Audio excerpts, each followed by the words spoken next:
Internet, and welcome once again to the Free-to-Play cast brought to you by MMOBomb.com, your home for all things free-to-play related. I'm Mike Byrne, aka magicman, and this is episode 346. You're watching on July 3rd or later, because that's the day we're recording the damn thing. And we actually got a lot of news to cover.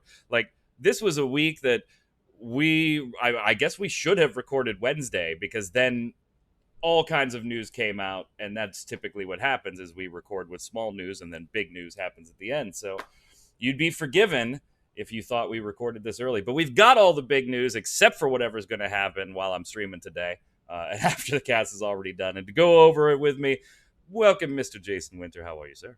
You gotta love those easy weeks where we just know our topics going in. Like, there's no Yeah. doubt.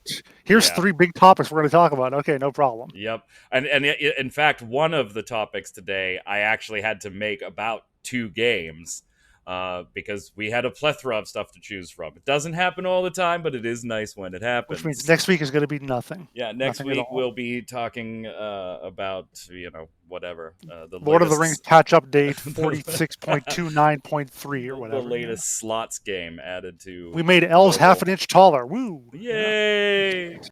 Also on the line after a week off, Ms. Quinlan Bowers. What's up, Q? Staying inside, avoiding the humidity. Yeah, that's pretty much it. Hot here too. Our friends in England have been reporting during the streams that it's like 11 o'clock at night and it's still 30 degrees Celsius. That's hot for you Americans. At 11 o'clock at night, 30 degrees. Yeah, we're getting a little bit of a heat wave. Getting it here in Pittsburgh. You're getting it in Mississippi. Jason, how are you holding up? You're kind of right in between both of us.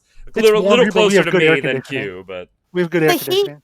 The heat really isn't. Again, it's the humidity. Our heat isn't that high yet. It's just our humidity is. Oh, that's your fault for living down there in Mississippi. Yeah, it's not as bad. Yeah. All right, and on that hot note, let's slide over and get started with the news. Shut up, Jason. You do the segues from now on. Okay. You're rolling your eyes at me. All right, let's start off with everybody's favorite shooter, Crucible. Remember that game? It released. Well, it's not released anymore. And you might be like, oh, well, Magic Man, so it's shutting down. Zach was right. It didn't make it throughout the end of the year. Yes, but no. No, but yes. So here's the deal. It's going back to closed beta. You know, like they say, you don't get a second chance to make a first impression. Well, Crucible and Amazon is sure going to give it the old college try. They're going back to closed beta, including that if you weren't in the game previously, you now have to try to sign up to get a beta key and get back in it. Just, like betas work. Why? Well, the team kind of felt like maybe things weren't going well. And Jason, they were probably right on this front. I mean, I don't know how you can say otherwise. They're averaging like 150 players in the game at once, and yeah, they probably spent enough money that they want more than 150 players in the game at once. Yeah, and I mean, they already talked about changes they were going to make, which needed to happen, things like chat and a mini ripping out map 2 of and the stuff 3 like modes. that. Then, yeah, that's where I was going to get to. Big changes where, hey, Q, we've got 3 modes in our game. We're taking 2 of them out. One of them we're taking out immediately. The next one we're going to slowly phase out, so you have a little bit of it up while we work on the Heart of the Hives mode and make it better, because that was everybody's favorite mode out of the 3. By the way, I didn't think it was a great mode. When Jason, you and I played it, it was just the best of those 3. It was the best option, yeah. It was the best of bad options, kind of. And I had my problems with Heart of the Hives. I thought the maps were too big, and or traversing the map was too much of an issue after you died. There were multiple matches where after I died, I never really got back into the fray. I just never made it anywhere meaningful in a reasonable amount of time on the respawn. So maybe like a mount or a run speed when you're not in combat or something like that would help. Anyway, so that's where they're going to focus. But while they're doing this queue, they're going to shift it back to closed beta. What does that mean? It means the battle pass is still going to be supported. If you're playing the game, you're fine. You're still going to keep your progression. You don't have to download anything new from Steam. But if you weren't if you weren't playing it, you didn't own it, you didn't, download it, you will have to sign up for a key now. You can't just go get it again. and you will have to download it then if you get a key. But for players, not much changes. What looks to be more the focus here, Q, is the devs working with the community. There's a lot more of a crammed schedule of devs doing play testing. They're still going to run tournaments, and that's a side thing. But some of the things they're looking at doing more frequently is devs doing play testing with the community, being more active on the Discord, putting a little council together for feedback. It looks like that's kind of the team's focus. Let's shift it back to closed beta, limit the number of people that get into it, and then really focus on working with them to listen to feedback and see if we can't fix this. Good idea, bad idea? Where do you stand, Q?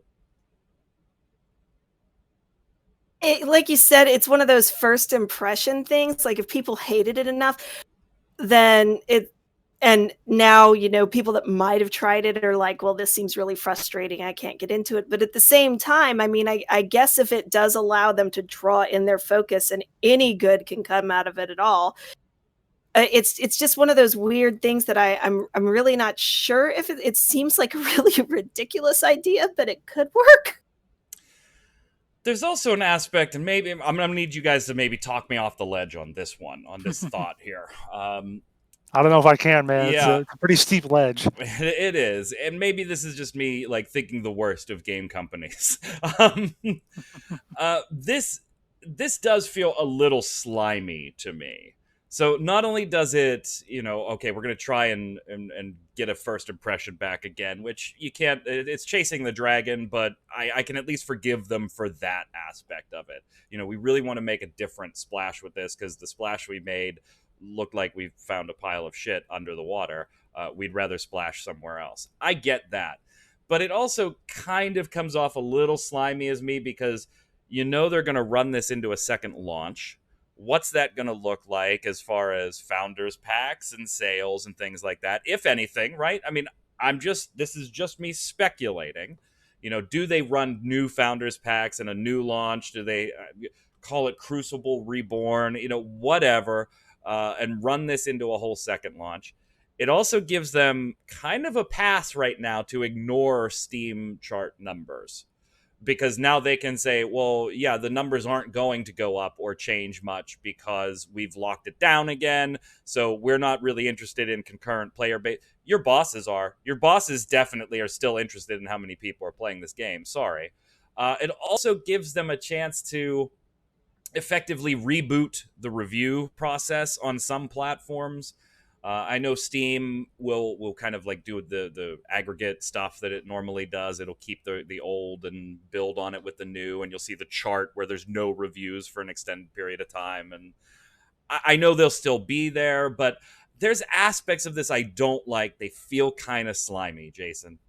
Am I nuts? Is this just like Mike conspiracy theory hour with games companies doing nasty, stupid things? I think it depends on the extent of the changes they'll eventually make. Like if they just tweak a thing here or there, and it's still basically the same game when it comes back out of beta, I can agree with you. But if it is on par with Final Fantasy 14, the difference between the 1.0 and which it is Reborn, not going to be. It is sure, it probably won't be. absolutely not going to be. Let's say No Man's Sky. Let's use that as an example because they went back to the drawing board, redid a lot of stuff. Now I don't think they reset their Steam reviews. Right, they did not. They did not. Yeah, they were still in full launch. But they did do a pretty good job to redo it and so forth. And a lot of people are saying, hey, it's better now. Don't worry about the old reviews. Or even if it had at some point, if they had reset the reviews and said, okay, now we're going to review it on basis of the current game, I wouldn't feel so bad about that. The other point is I have to check and see here real quick. How many reviews does it have now compared to what they want it to have probably? Because if it is good, it's going to have a lot more reviews because there's going to be a lot more people playing it. And it is not even... Oh, it is viewable on the site. So in theory... 63. Crucible comes in on Steam with 63 reviews. Oh, God. They have reset the Steam reviews. Yeah, okay, they've already reset them. It's 63. Okay, that I don't like. No, doing it now, I don't like that. It's already reset. It says release date May 21st. It still says that. Yeah, that's... And here's the thing. The release date still says May 21st. The reviews are mixed at 63, and now it's labeled as Crucible Beta. That's fine. I don't mind them calling it Crucible Beta. I get that, but resetting the reviews without changing your release date even, because they haven't actually changed the game at all, so yeah, that part is okay. Maybe it is slimy. Kind of with you now. I would have been okay with it if they maybe done it after they changed the game around, but it's still the same game it was like 3 days ago. I don't think they've made that level of changes. So yeah, and this is the way I ended my article on it, because there is an element queue of we have to wait and see. Already we can see that's kind of gross that the reviews are already reset here, but I did put the caveat on here of we're gonna have to wait and see how it's handled when it comes to that actual launch window too. If we see splashes of new founders packs and stuff like that, then I mean, come on, that's slimy. But I can't argue with the attempt of what they're trying to do here, but I can't argue with the way they're implementing it, and I don't think it's a good look, Q. They actually stopped selling the founders packs they were already selling. Hold on. Let me fix this. Boop. Boop. I had Martz's lower third on you the entire show so far from last week. Q is not Martz. Anyway, had they already changed, or had they quit selling the founders packs that they were selling the first time around, or were those still going even though it had launched? Because some companies do that, and I did it not looks pay like attention. there are no sales on the Steam page. Yeah, so you can't there's buy nothing. anything. There's nothing you can buy right now. Maybe you still buy right credits now, in game. I don't know. Sorry, I was meaning prior to them making this announcement that they're going back, right? After they had launched, because some companies will do that. After they launch, they continue to sell the founders packs, but since they went back to beta, it'd be kind of weird for them to continue. Well, they only went back like a day later, so I mean, I don't know if they took it down in that day. Okay, well, you can still search out the founders packs on Steam. Like, I'm looking at the Crucible Predator founders packs, but it says downloadable content requires Crucible beta Steam to play, and there is no buy button here anymore. Okay, because I was going to say, if they just kind of wheeled those founders packs back out after they finish their beta or something, I don't think that would be too weird. I would almost kind of expect that. Yeah, I agree. Hey, we had packs A, B, and C. You can't buy them now. We're launching. Here's A, B, and C again. Yeah, I'm with you, Q. I agree. If we see a splash of all new founders packs, then it's like, come on. You're just trying to sneak a second launch out of this. The only other change I think that I would be okay with is if they do have to roll out new founders packs because they've changed enough stuff in the game that some of, like you said, they were taking stuff out and everything. The content. Some of it becomes irrelevant. Gotcha. Right? So they have to maybe add something else to the founders pack. But otherwise, like, I could see them doing it. Well, we're going to do a whole new launch, so we're going to give people the opportunity to buy a founders pack again because, we're relaunching. Yeah. That would almost make sense. But if they just, kind of just go crazy with it, then yeah, I could see where you might feel that's a little slimy. But if it's just like, well, I just we don't want more like. people in. I get that, but I don't like the idea of let's go do a second launch. Particularly like when we saw Final Fantasy 14 version 1.0 and then A Realm Reborn, there was a reason for a launch. The game was overhauled and redone from the ground up over the course of 2.5 years. It was a full different game. Like, it didn't even start the same. This is we're not adding new modes, we're not changing core gameplay loops, we're making alterations like Jason No Man's Sky I think is a pretty apt example here of what they're doing. We're going to take the core that we have and we're going to improve on it and implement things, take things out, tweak some things that are already here. This isn't a new game. You don't get a second launch. And the thing that Jason makes me feel a little more about it is the fact that they did already reset the reviews. I mean, that was like one of the first things they did. I don't know. At least they still have their crappy reviews on Metacritic. We'll see. Good old Metacritic. Good old Metacritic. We'll see. All right, so let us know how you feel about that down below. Moving on here, we've got news from a few titles here, all kind of lumped together, but they're all kind of big news. Maybe one of them I've put in here just for personal, flavor. Jason and I have an affinity towards this game, and so we like covering it. We still got to play it again, but we were actually gonna stream this last week, but we're gonna hold off because they're making some changes, and we'll pick it up after the changes. Anyway. Fortnite. I mean, you guys might have heard of this game. Maybe. They used to have a PvE portion, Q. I mean, that was like what it was going to be. You like protected your base from zombies and shit. Then they were like, hey, Battle Royale, let's do that. So Save the World. PvE thing. Yeah. That's never going to go anywhere. It's not going to take off. Watch. Fortnite Save the World, the PvE version, is actually officially launched, Jason. It's officially launched. It Finally. did it. It came out. It's 2020. It is released.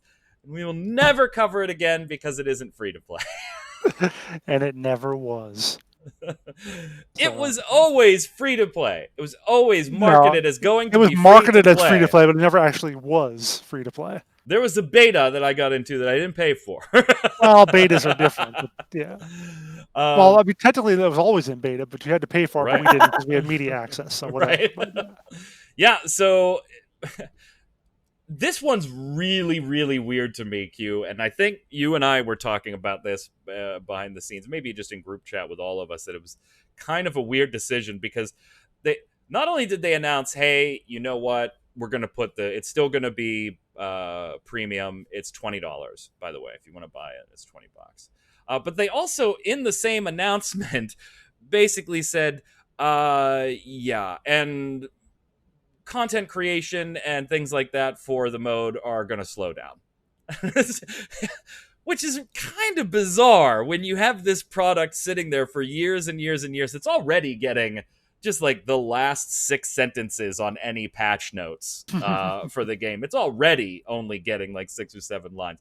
And then you say, oh, yeah, we're going to release it, Q. We're going to still charge $20 for it, but we need you to know that we're going to be slowing down production of content on this one, too.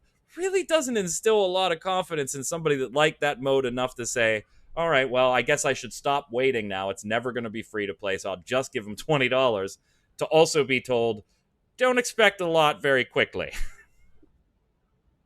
I mean, on the one hand, I guess $20 really isn't a lot for a game, but like, I still don't understand why they just didn't make it, just a part of Fortnite overall and just be done with it and, have especially since the patch notes all come out together, they treat it almost like it's the same game when they're doing their stuff. Like, you don't get patch notes for Fortnite Save the World and then, Fortnite Battle Royale. You get patch notes for Fortnite, and Save the World is just in there as part of it. It reads almost like it's part of the game when they're doing that stuff that way. So it's really weird to me that it's like, okay, well, yes, it is a separate game. We're going to charge you more for it. There's going to be less people playing it because everybody's over here playing Battle Royale in creative mode.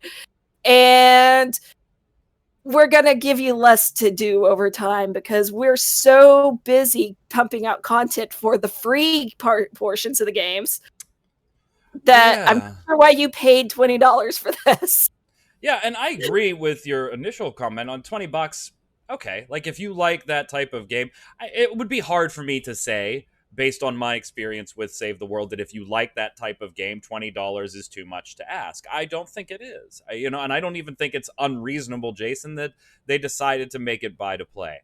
I think it's weird, given if it was just, here's our product, we were going to make it free to play, now we're going to put a $20 price tag on it, I probably wouldn't bat an eye other than to say on the cast, we're not going to get to cover this game anymore because now it has a price tag.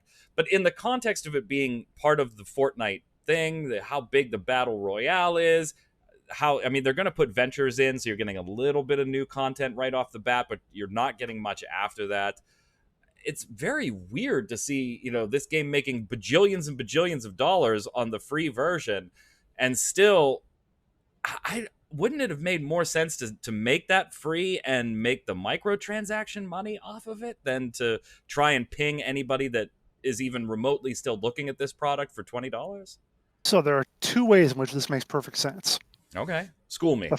So the reason it's going to cost money is I remember reading a while back, like about a year or so ago, on Reddit, I think, people were saying the issue is if Save the World becomes free to play, you can farm up V-Bucks in that game apparently pretty easily, the cash shop currency in Fortnite. Right, but that's an easy change. You make it a different currency that's only usable in Save the World. That's an easier change is to keep it at $20. You make it Z-Bucks instead of V-Bucks. That's an even easier change. Now then you have to deal with two different things. People are going to get confused, and this little Timmy's going to call because my mom's going to get upset because he thought he was buying V-Bucks when he bought Z-Bucks. Or you just replace those rewards with something else. Again, it's easier to just slap the $20 price tag on it. There's absolutely no change. All right. If you think they're going to put any effort whatsoever into Save the World, you're just wrong. Point one taken.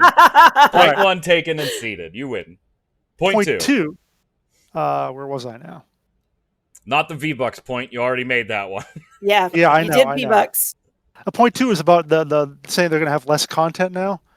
I like that because at least it lets you know going in what's going to happen, as opposed to other games like EverQuest Next Landmark, nice shirt. Which told you it was going to be doing stuff its whole times, spend all our money, and then we're shutting it down. By the way, so I like that they are admitting that. Look, you pay your $20. You're not going to get that much out of it, but go ahead and fling it there anyway if you want. So I think that's a good move. If you own a Founders Pack for this one, by the way, you are getting an upgrade. Whatever Founders Pack you bought, you'll be bumped up one step. So if you bought like the cheapest one, you'll go to the middle one will go to the highest one type deal. And I think that's kind of neat. I mean, they didn't have to do that. I mean, maybe there's a mathematical reason that they thought they needed to do that, but they did because they want to sell the new one. Right. But yeah, so there you go. Long live Save the World. We just won't be able to cover it on MMO Bomb anymore, but I'm sure all three of you that were playing it are really upset. Yeah, that was my last question on this before we moved on was, is there anybody that was even remotely interested in this that hasn't just already bought it? Like, do you think there are people out there that were like, I really want to play that. It's going to be free. I'm going to wait. Because it's never been like super expensive anyway. It's been like $15, $20, $25. Like, has anybody not pulled the trigger on that one that when they wanted that? I mean, was there anybody really sitting there going, come on, guys, release. I don't want to spend the $20. It's been 4 years. This has been in development since like 2011 or something. Right. I remember talking about it on Twimo like back in 2012, 2013. And I wonder if there are any other games that have been in development while I was on Twimo that have yet to launch. Has it really been that long since Twimo? God. Yeah. It has. Okay. What else do we got here? Oh, Bless Unleashed.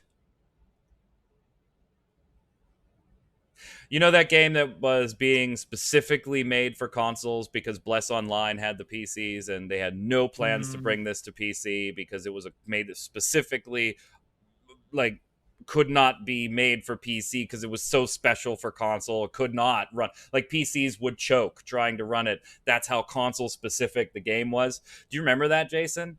I don't remember those kind of claims, but that sounds about right considering that remember they don't want to be tempted to pay to win by making Bless free to play, so that I could believe they would have said that. Well, Bless Unleashed is coming to PC next year, 2021. Beta testing will be later this year. And then we'll have a full launch sometime next year. And they did not make like the claims that I just made, but they did have a pushback on we have no plans for PC and stuff like that back then. That was when Bless Online was still running, though. We have had discussions on the cast since I did the first look for Bless and since I streamed it that we didn't see any reason why it wouldn't be coming to PC at some point now, particularly because Bless Online was no longer a thing. There was really no reason for it not to. And turns out on that part, at least, we knew kind of what we were talking about, because it'll be coming out next year. What they haven't said yet, though, Q, is where the content is going to be. Like, Bless Unleashed just got a new content update on consoles. Is PC immediately going to launch wherever consoles happen to be at that time? Will there be some type of lag on PC for a little bit? And maybe the updates get pushed faster on PC until they're both on par, and then from there on out they get them at the same time. They haven't gone into any of those types of details, right? No, they didn't mention any of that at all, and it's one of those things because too of when, like, how far out the PC launch is going to be. It's possible there's going to be more updates to the console version by the time it hits PC. So I mean, they could be, you basically have three options, right? They could be working so that when they launch it, it'll launch at the same time as whatever update is going to hit the consoles, and it just all launches together. Or they do, like you said, they push it out and then play catch up. Or PC players are just stuck being behind console players forever, which I guess is kind of a fair twist because it happens to console players all the time. All the time. So I've gone to their Steam page, right, and I've gone to the discussions page, Jason. And let me, Jason, I want you to chime in here, but don't look, don't pull them up, don't pull them up. I'm gonna read you some, and this is, I have not scrolled. This is just immediately what's on the screen, so I'm not digging for these particular topic titles. Here's some of the titles. NeoWiz management has no shame releasing this after Bless Online. Steam remove this game. Don't buy a pack for this. LOL. Is this game a money laundering scheme? They aren't the developers from Bless Online. It's a different team, but it's still NeoWiz. Sorry. Report to Steam as a scam. Scam dev, do not buy their game. Do not buy this game. Do not support these scammers. Hello, I want my refund. I actually want to read that one because that's got to be requesting a refund from Bless Online. Yeah. I got the deluxe edition of Bless Online. Please give me my refund. Not to fan the flames, but I was burned last time by this. If you want feedback from NeoWiz and Round 8, look here. Scammers never learn. It just goes on and on. On and on. Is this a late April Fool's joke? Maybe. What is your plan for people who lost out last time? Jason, this is already not looking good for the Bless Unleashed team. I'm gonna bookmark the Steam charts page for this. I just want to see the double digits it reaches. The double digits. Yeah, because it's gonna be rough. It's gonna be very rough for them, and probably it's gonna make Crucible reviews look good. Yeah, I and I've already talked about the game. I mildly enjoyed it. There are things I like about it, more because they have nostalgia feelings for me, like grinding for certain things. I did not like where it went when I got to a later game. I did not get to end game. And by later, you meant like level 25, so it's not like even... I think I got like 30, Okay. 30. And level cap was like, I don't know, 35, 40. I was close, but I didn't get there. I don't know. So this kind of leaves PS4 out in the wind, right? And I'm really sure they're worried about it. It's got to come to PS4, right? Or 5 at this rate. Yeah, there's no reason it doesn't. It's got to at some point. And then Jason and I, just for our own gratification here, The Cycle. One of our kind of favorite, hey, we actually like this Battle Royale type-ish game. We haven't played it on stream lately. Like I said, we were going to play it last week on MMO Bomb stream. That's twitch.tv/MMO Bomb. We stream Monday through Friday at 2 p.m. Eastern. Today, we'll be doing some Genshin Impact. I actually put the Genshin Impact episode from yesterday up on YouTube because I had a feeling a lot of people were looking for early feedback and early thoughts on the game. So there's a few hours of gameplay you can check out. You can pop around and don't have to watch the whole thing. I may put up today's too, but if you want to check it out live, Monday through Friday, we stream it at 2 p.m. Eastern. Jason and I were going to do the cycle last week, but there's going to be some changes coming, Jason. So we opted to delay this a little bit because they seem like pretty big changes. Yeah, they're doing quite a lot for their third season, which I don't believe I can talk about yet, even though I've seen some of it, and we'll be writing about it next week. But yeah, they've got a new season coming out. They had a little limited time play test. That was yesterday, actually. And my birdies tell me that they are planning on a midweek release for next week for the season, but that's still a little in flux. But yeah, all we have officially is that it was delayed. Yeah. We don't have a new date. And I know you can't talk about this stuff, so let me just I'll just phrase it like this. If you enjoyed the cycle previously, are you still apt to enjoy it post-update? Or are the changes so dramatic that might be they could be a deal breaker for some. Yeah, I think there are improvements all around. Okay. There's some new gameplay thing. There's another new social kind of thing, and then another like changes to Q, we're like towing Put the it that way. shit out of that NDA line. Yeah, it's good stuff. I think you'll enjoy it. Go ahead, Q. Sorry. So little birdies told me, and I don't know. Right. Actually, it's almost like you asking me a question about something, even without NDAs. Q, what time does the cast start? Oh shit! I'm eating. Can we wait 10 minutes? We record lately. We've been recording the cast at 2 different times, and I have been leaving it up to the hosts, whoever they are. We could do it Thursday late afternoon at like 4:30 Eastern, or Friday at noon, so that I have time to at least get it uploaded to YouTube, and then YouTube can process it while I'm streaming. I don't want to be uploading while I'm doing the Twitch stream, and it's always those 2 times for maybe like the last 2 months, 3 months since we've been streaming, basically. And it's which time you guys want to do it. And Q, 10 minutes before start time. You guys ready to cast? Oh shit! All right, before we slide over and do the weekly bombs here. Ubisoft has revealed Hyper Scape, and forgive me if I accidentally call this hyperspace. This is a terrible name. I don't like this name. Speaking of that, on the word scape. So in Phantasy Star Online 2, there's an item called a half scape doll. It's an item you can use as a one-time res when you're out on the field, a self-res. And then you can't use it again until you return to the gateway ship, and then it refreshes, right? It's called a half scape doll, SCAPE. In their own loading screens in the lower left-hand corner, they always advertise whatever the latest scratch tickets, which are their loot boxes, or what the latest in-game event. Use group chat, you'll get rewards, stuff like that. Mm-hmm. There was a half scape event at one point going on, and the big text said half scape whatever, event, blah blah blah blah blah blah blah. And then even in their own damn thing, it called it a half space doll. Further, it was right. I pointed it out on stream the 2 times it flagged while I was there. I was like, look, it's a half space doll. That thing's called a half scape doll. So I know I'm going to call this hyperspace at some point. But Ubisoft has revealed Hyperscape. I'm pretty sure, Q, they would have wanted a different window for announcing this, given all the stuff that is going on with a lot of Ubisoft's leadership and sidebarring.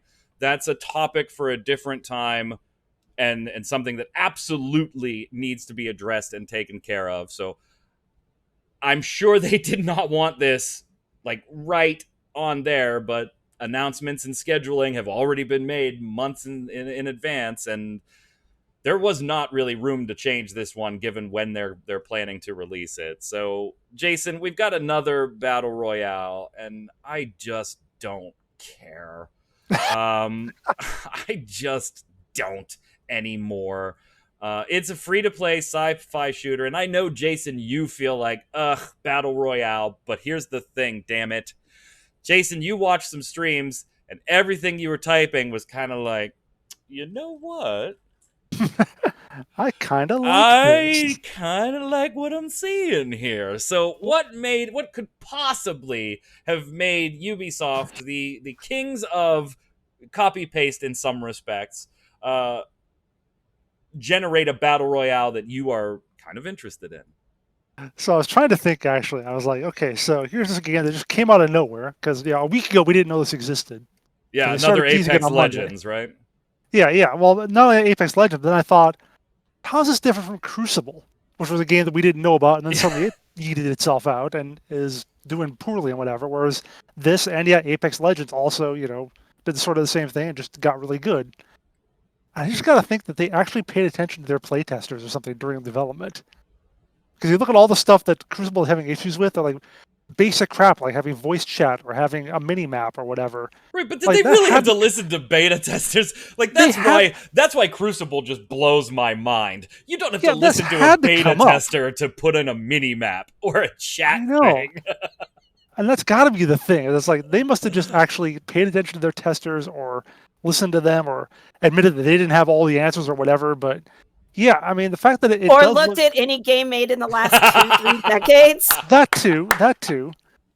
But yeah, the fact that they actually seem to have done their homework and produced something that actually is pretty good, I think comes from that. I think it comes from them having just a better leadership structure and better development and so forth. Now, just talking about the game itself, first of all, it's really shiny, really nice to look at, very pretty, very futuristic. It all takes place in like a virtual reality city, which is difficult for me to explain. I keep wanting. Some people were asking in chat, "Is this a VR game?" It's like, no, it's not a VR game, but it takes place in a VR city, like whatever. So you're like you don't need a headset. You're in a program. You're not being dropped on an island. Well, you are dropped into the program, though. No, not like a real Fortnite island. That's not happening. It's reboot the battle royale. Yeah. Yeah. Good call. There you go. Or .hack the battle royale or something. I don't know. Oh, jeez. But anyway, yeah, it is also, and this, like you said, I enjoy watching it. I'm probably gonna be terrible if I try to play it because it's very fast moving. Yeah, it does seem a bit more Twitch than some other ones, some more recent very ones. fast moving. You can get 2 abilities in the game, which have all sorts of different. They're called hacks because you're hacking the system or whatever. Do various things like you can put up a wall, or you can put up or you can make yourself invincible for a while. You put down a healing field. You can turn into this little ball that just kind of bounces around, which is really weird. I don't know really what good that is. The giant leap, you go high up in the air, you come back down, slam on people. You got like 7 or 8 different abilities you can equip. Weapons, your typical kind of weapons, assault rifles, a rocket launcher, which is really like a little electric ball, grenade launchers, pistols, that sort of thing. My favorite, I went in, I tried the little bit in the tutorial area. There's a pistol that's basically an aimbot. It takes a short moment to lock onto a target, and then you can fire it. You can fire it over here, you fire it over here, whatever. It'll still hit the target. Does really low damage, but it'll be nice in those chaotic firefights when I can't hit crap, which is most of the time I won't be able to hit crap. Which is like in 75% of the firefights. yeah, exactly. And if you pick up other things, if you pick up multiples of what you've got already, it levels it up, and everything goes up to like rank 5. It gets like shorter cooldown on abilities, greater damage on weapons, greater magazine size, whatever. The other cool thing that they've done is that they have Twitch integration in the sense that there'll be various events that come up during the game. Like one of them, the one I have here, the options could be infinite ammo, reveal event, meaning all characters are revealed, a supply crate event, or I guess drop some things in there.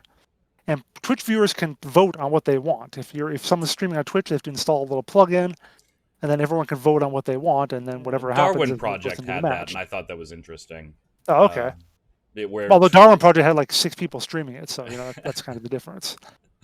Where because there was one overseer character in the Darwin Project that could modify the map and stuff, and there was a Twitch integration with that where chat could vote on things that would happen in the match too. So yeah. I do like stuff like that. Here's the thing, Q, and I hate this. I got asked yesterday in stream, hey, are you going to get a key to this real quick so that you and Jason can stream this game? And I flat out said no. I said, I know Jason is because, he likes this type of thing. He's interested in it. And from what he heard, it's easier to get a key than when Valorant did this thing. But they are following in the Valorant footsteps of going and watching streamers to have a random shot at getting a key. Jason did get a key, but even that process was very, very weird. Like, it came hours after he watched a stream and didn't get an email, and I don't know. But my whole thing, as soon as somebody asked, was, no, I will not support that type of beta testing because it's bullshit. It's not beta testing. If you are doing that to give out beta testing keys, you are doing it as marketing. You are not doing it as beta testing. Don't put the beta test label on it. And by the way, if you needed more proof that this is marketing for this game, for some reason maybe you don't think it is, the game is actually slated to come out in 9 days from reports that we're seeing. It's going to be July 12th. This test is running to what, the 7th, Jason? Yes. So it's only running for another 4 more days, and then the game's slated to come out the 12th. I hate this process. I hated when Valorant did it. I hate it even more here because it's incredibly transparent that we're just doing this for marketing. And you know what? It worked. That's why they're doing it. I hate this, Q. Go ahead.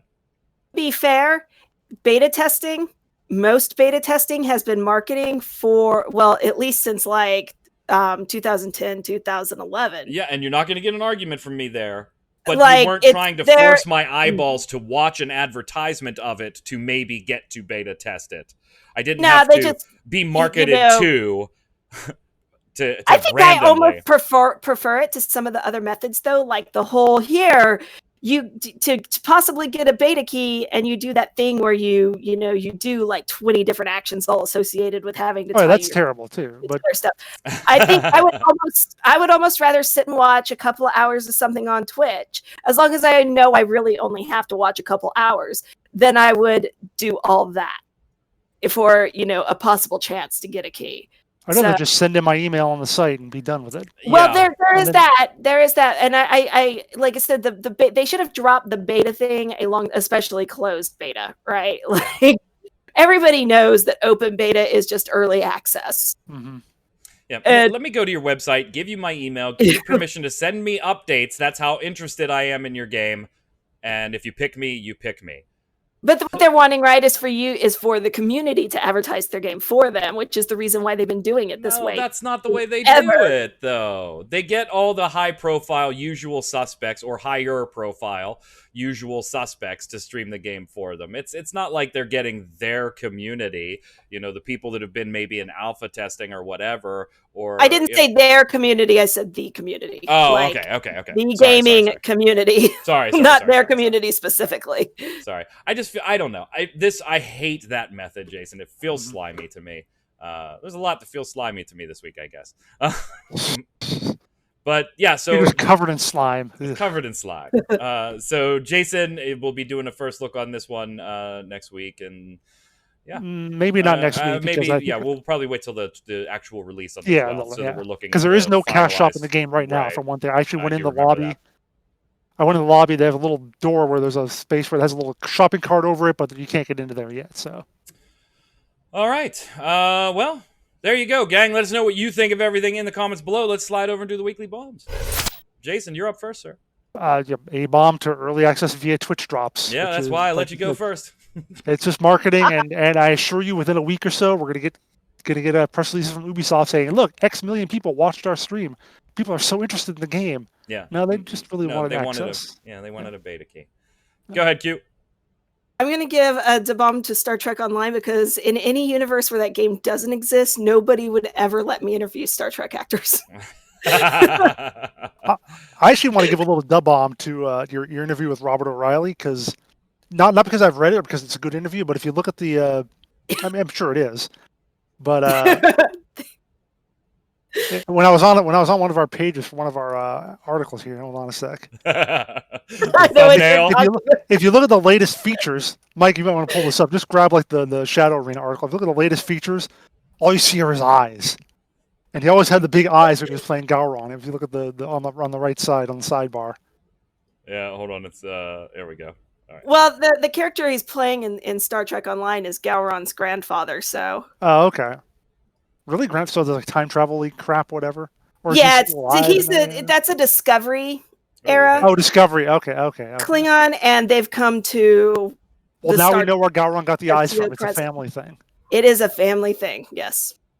But yeah, it's perfect that if there'd be any little thumbnail from there, that's what you'd see, just the eyes, basically. Yeah, right over there. It is very slick. Very, very slick. And it is a great interview, too. I may have altered your title a little bit, but... I half-assed the title because I knew you'd change it. I'm quite a fan of the title. And after I read the interview is very, very good. Go check it out. It's very funny. There's some nice anecdotes in there. There's some Star Trek Online information in there. It is a good interview. Should have asked him about doing the Star Trek VCR game that was with the company that I worked for 20 years ago. Yeah, so I renamed it actor Robert O'Reilly on STO voice work, working with Patrick Stewart and Klingon teeth. All three of those come up. So it is true. Reading. So dub bomb to Q and that interview. Well done. I'm going to give a cautious dub bomb to Genshin Impact. I'm not going to go too much into it here. I'm going to do the first look for it when not yet, because the cash up stuff is going to change, and there's a huge this is just a testing thing flagged on it because whatever. And so I'm going to wait for the first look, but I will end up doing it. And I'll talk more about it there, and you can watch the streams if you want to hear opinions as we go. I am having a lot of fun with the game. A lot of fun with it. The cautiousness of the bomb here, though, is the gacha mechanics. It does use those mobile gacha mechanics for upgrading of weapons, obtaining characters through random pools and stuff like that. Now, from what I've read, none of that is necessary. It's desirable. I really want that specific character, not that character is stronger than characters you will get in game. But that still has yet to be seen. So it's cautiously da bomb right now. From the viewers, and some of these I broke up because they answered the question of the week too. So you may hear some of these names twice. Elusive X Treasure says, A-bomb to too much going on at the same time in the games I play. Right? Feels weird. Like there's a lot of shit going on. Just restarted a week ago in Elder Scrolls Online after a 2-year hiatus and have been really getting into it. But Fallout 76 is implementing their seasons on the 30th. And of course, there's stuff I want. And Secret World Legends is doing their anniversary starting yesterday. I feel the same way. Like there's a lot of stuff going on in all the games I play, except for Final Fantasy 14. There's nothing going on in that game right now. Go ahead, Jason. The problem is there's like 18,000 games out there, so all of them are going to have an event going on at some point. Right. It's pretty much inevitable. The House always wins, says Dub-bomb to Jason for remembering Robert Edwin House's birthday. His cool points just went up about 35%. Unfortunately, I have to give back some of those cool points because I only knew about it because it was on Reddit, and I kind of stole it from there. So shanked. He stole it. Go ahead, Q. Honest. Yamikami, I just looked up the What the Fuck is Dawngate video from Total Biscuit, RIP, and the game just looks like LOL with only 2 lanes and no mana. The music is nice though, but is that enough? I'm not sure you play games for music specifically usually. Maybe, all the time. Maybe if they make something super unique, like bringing it 3D. Nope, Smite and Paragon did that already. So what are they going to do to get people playing this game? Also, the bomb to Relogic dropping another huge update for Terraria, even though the previous update was supposed to be the last huge update. Now, before you say, but Terraria is a free-to-play, I bought it for like €2 on Steam sale and played over 700 hours. If you divide the money through the hours of entertainment, you pretty much have a free-to-play game. I can't argue with you there, Yami. Yeah, so a lot of Dawngate feedback. I didn't know we were going to get this much Dawngate feedback, because last week when we talked about it, I asked, like, what is the draw? This game was here and gone.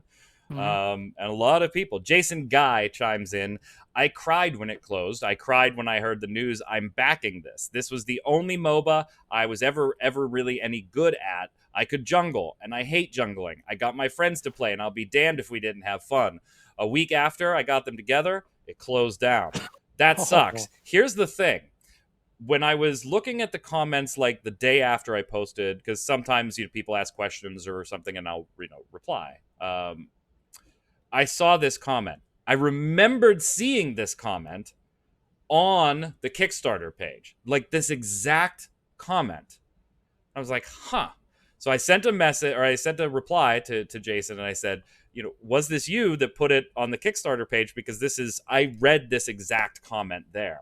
And Jason replied, he said, yeah, that was me. I didn't know what else to reply to putting on your show, so I just copy pasted what I put on Dawngate's page on here. So don't take Jason Guy's, like, I'm backing this as somebody just saying it. Jason did back this shit. He put money where mouth is and backed this stuff, and I recognize it because he copy pasted that. So a big fan in Jason as far as Dawngate goes. Go ahead, Jason. Oppie says, if anyone remade WildStar, take my money. They could keep the content flowing. I'll buy DLCs, collector editions, mounts, toys.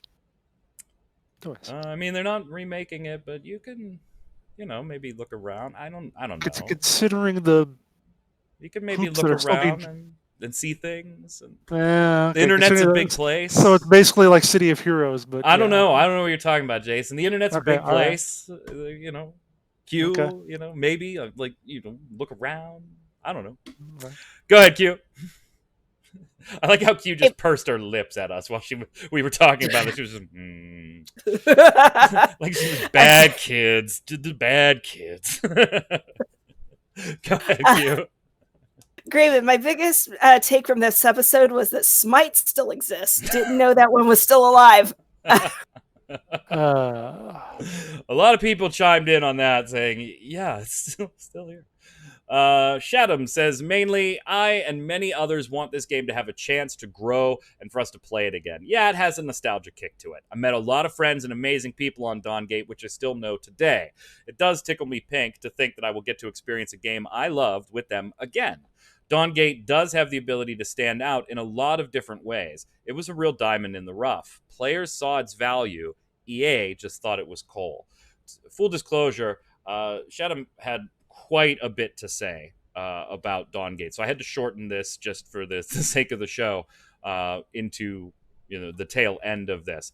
But Shadam did go into a lot of reasoning on why this was up and then gone, and EA didn't give it a chance, and there was all kinds of things like ranked play and other things that would have made it even more unique that were coming that never got a chance to come. So that's where this point, the context on where this point is coming from. Go ahead, Jason. The thing I worry about is I think about, didn't EA also make, they were making whatever it was called, Shadow Legends or whatever, and it became that game I was into last year. I forget what it was called now. Not Shadow Legends, but I don't know what you're talking about. Anyway, the game that where you had like 4 people and you had the evil person. I forget. I got character. Someone played an evil character and you had to like go through Breach. That was it. Yeah, that was kind of the same. That's what I'm thinking of with Dawngate. And well, how did Breach go? So yeah, it didn't go very well. Yeah. Gozu says, I still listen to Dawngate's theme music. I even downloaded it to my phone so I can listen to it while driving. Upon seeing the title of this video, maybe go, oh, and all sorts of emotes there he has. No way. So, Jason, you were supposed to like count how many were there. You were supposed to be like, it made me go.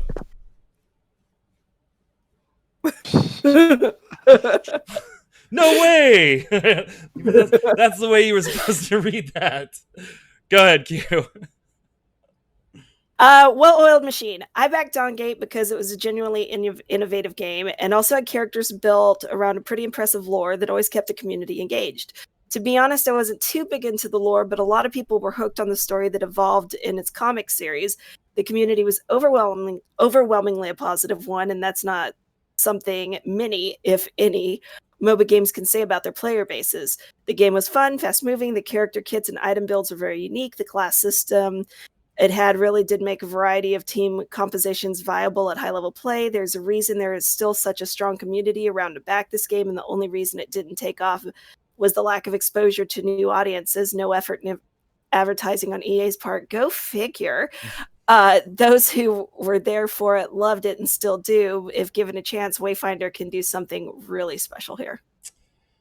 I mean, there is a lot of love for a game that I am surprised has a lot of love. Yeah. I wish you Dawngate fans Godspeed and good luck with this one. I hope it works out for you. Question of the week last week. What is the craziest mashup of games and genres you can come up with, and how would you sell it, stemming from one of you crazy bastards thinking we needed a Pokemon MOBA and getting Nintendo to actually do it? Box says, there's a name, just Box. Question of the week for you. Did I shorten that? I have a feeling that maybe there was more there. I don't know. I actually remember making up a concept for a game based on Avatar TLA, Last Airbender. It was something akin to over-the-shoulder style like WoW, but with more actiony gameplay. Would have taken place after the books that happened after the series ended, and could be taken as non-canon depending on how the writers wanted to handle it. So this is like in-depth. Already thought about how the writers might want to handle this idea. Some of the elements would include a spell-making system of sorts where you could combine teachings and elements to create new techniques and abilities of your own. Think kind of like how Oblivion does it, except with a mix of element plus technique, i.e. fire plus a jumping kick would make a flaming jump kick. I even thought ahead to when you would get to a later level where you could combine multiple elements to create new combination. The basis for the game's story has sort of been lost, and I keep in mind this concept I came up with before Korra was even announced or known about. The closest we ever got to an online Avatar game was the browser-based one, Legends of the Arena. Hopefully, little gnat walking. I was like, I hope that's on my glasses and not my eyeball. Hopefully, The Last Airbender being on Netflix and the Smite crossover might push Nick into considering another chance at an online game, or at least a half-decent game for a series as a whole again. I don't know. I'm not a Last Airbender type guy, but okay. If you are, sounds neat, maybe. Jason. Sujet says Warhammer 40k online. It would be a digitalized version of the Warhammer tabletop game. A direct one-to-one replication with all the calculations and rules handled under the hood, so the players can focus on the game and having fun. We come with 4 factions with Army Painter, Dawn of War style, map editor, and all the DLC for the other factions. There's be no Game Workshop likes their money. Games Workshop also, this is me saying now, Games Workshop also likes licensing their properties to just about anybody out there, so maybe we'll see this someday. Right. Go ahead, Q. Lucivex Treasure.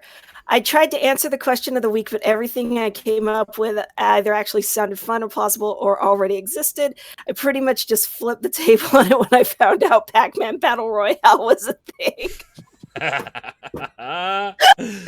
Jow says, question of the week, easy. Just make a crossover of anime RPGs / fighter characters like those published by Atlas or countless gacha mobile games against Western IPs. Anything goes, like Command and Conquer, Worms, you name it. Then make a MOBA with niche classes and more casual combat. Where else would you find Kratos taking tower shots to dive Street Fighter's Ryu while backed by Team 17's Worms providing support with a Gatling turret? Crossovers are still incredibly popular, and the broader you can bring characters over and make the game more accessible to casual audiences, the easier it'll be to retain a profitable audience. So this wasn't just one mashup. This was take all the shit and put it in all the shit, and everybody. Good luck with your contract negotiations. Yeah, that's the profitable, concerning part. Yeah. All right, our question of the week this week for everybody. I gotta know what the hell. I hit the wrong button again.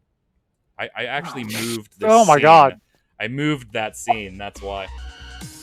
Oh my god, that is not what I want either. There we go. We're never going to end this podcast. He doesn't have the bump. Are you okay with the gotta watch streamers to maybe get a key approach to betas? Why or why not? Let me know in the comments below. And until next week, Q, where can everybody find you? On Twitter at Quinlan. Jason. On Twitter at Winter Informal, streaming twitch.tv/Jason Winter. I'm Mike Byrne. You can follow me personally right there at magicman1, but more importantly, follow at MMOBomb, and come visit us every Monday through Friday, 2 p.m. Eastern on our Twitch page, streaming. Until then, stay safe. We'll see you on the servers.